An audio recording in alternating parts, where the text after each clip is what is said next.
The Moist Meter is a proud partner of our comic book series GODSLAP and Plague Seeker. Both are available at badegg.co, link in the description.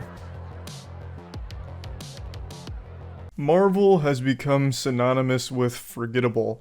Marvel movies have really kind of lost their luster and haven't found their footing for a little while, at least for me, and I know superhero fatigue is something that's kind of been hitting for a lot of people.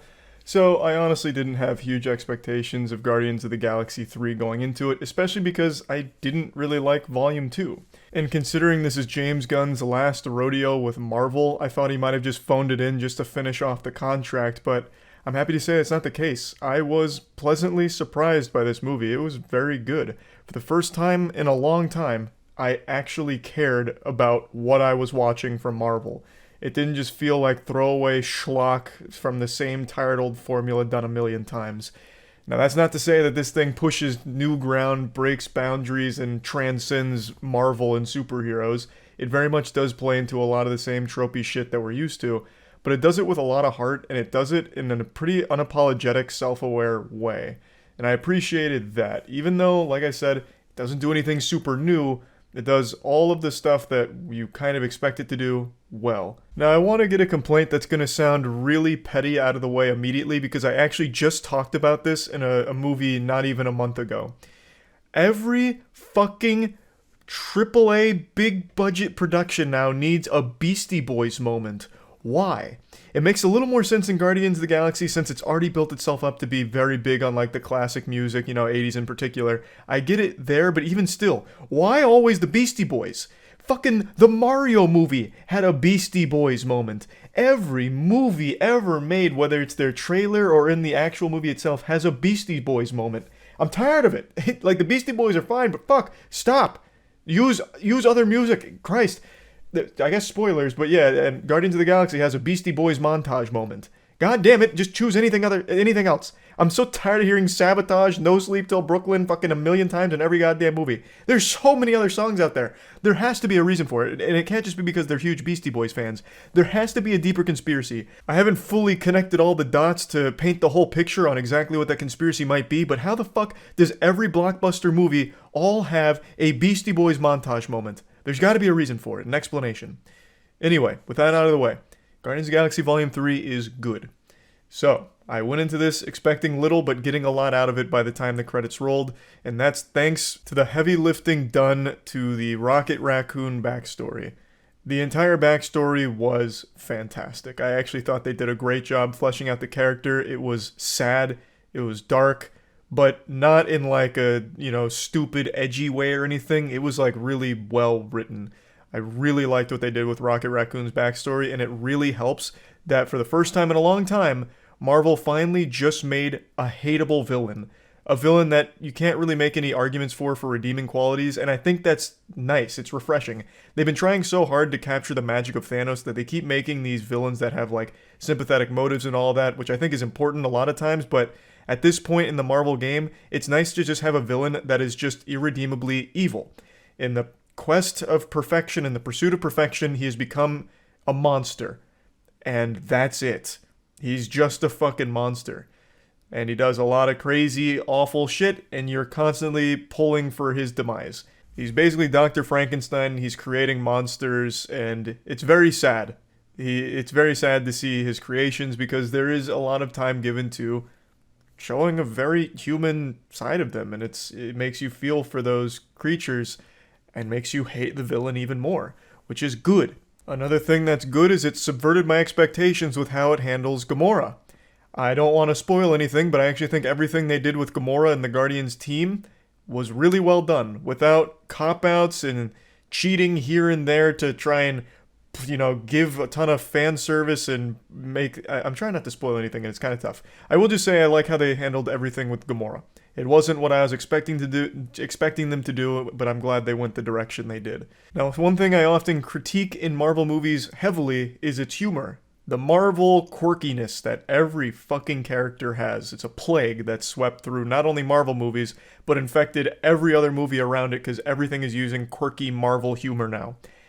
Guardians of the Galaxy, of course, that's alive and well. You would expect that. They established that very early on with Guardians Volume 1, which I liked back then, but now it just feels exhausting. In Guardians 3, I still think most of the humor doesn't really land except for Drax. I like Drax.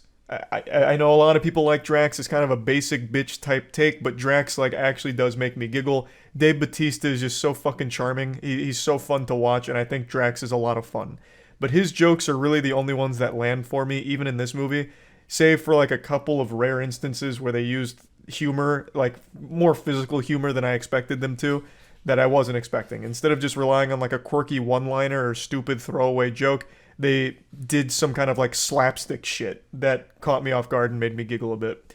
So I do think the humor was better here, though even still it didn't really resonate a lot with me if Drax wasn't there. Now here's something I felt they really dropped the ball on, and that's Adam Warlock. Adam Warlock is a really interesting character. I think he's a really cool character that has nothing to do in this movie. It felt like he was just a genuine afterthought that someone must have reminded James Gunn of somewhere along the way of like when he was almost done writing this fucking movie, so then he had to ham-fist him in here for some kind of purpose because he'd already been teased. Adam Warlock he doesn't have a place in here. When he shows up, it's like he's just like another useless, stupid bounty hunter. Like he's kind of dumb. Like he's just a dumb, naive guy, and he's very powerful, and he'll show up for like little bursts of 2 to 3 minutes on screen, and then they shoo him away. And then he shows up maybe like 45 minutes later for another 2 or 3 minutes, and then poof him away once again. Which is a shame because I really think there's so much potential with Adam Warlock, and I'm sure it will be explored in the future, but in this movie, they did not make him interesting, compelling, or anything at all, really. And everything that kind of involved his storyline, because it's more than just him, Adam Warlock's mom is also in this, everything between the two of them felt like such an afterthought. Like a yawn. Don't really understand why. Maybe they should have just held off on Adam Warlock here and just teased him one more time before really bringing him into the fold so they could focus on him a bit more. But I'll just say, like, his role in this film is pretty meaningless. So I feel like that was wasted opportunity and wasted potential. And I did mention the villain. The villain is the High Evolutionary. He is just a hateable villain. He's not exactly the most interesting character or anything. He's very 2D. He's just hateable. And while I like that because it's nice just to see a villain that is just cartoonishly evil, I think a lot of people might have an issue with it because he is so flat. Everything evil that he can do, he does. There's no justification even attempted for his actions. He's just a bad guy. And he's not really powerful either. Like, he has some powers, but they're not very cool or strong. And he never actually does anything himself either, which is pretty underwhelming. So when it does come time for him to fight, it's over really quickly. That's not to say, like, the action in this movie's bad. Like, there's a really cool action scene that takes place in a hallway. And it's just it's a nice scene where everyone gets a moment to shine on the Guardians team. But I'll tell you right now, the High Evolutionary is not in that moment. He doesn't really have any cool fight moments or anything that showcases his abilities. But overall, I did enjoy the movie. By far the best part is Rocket's backstory. Everything with Rocket's storyline, I think they absolutely nailed.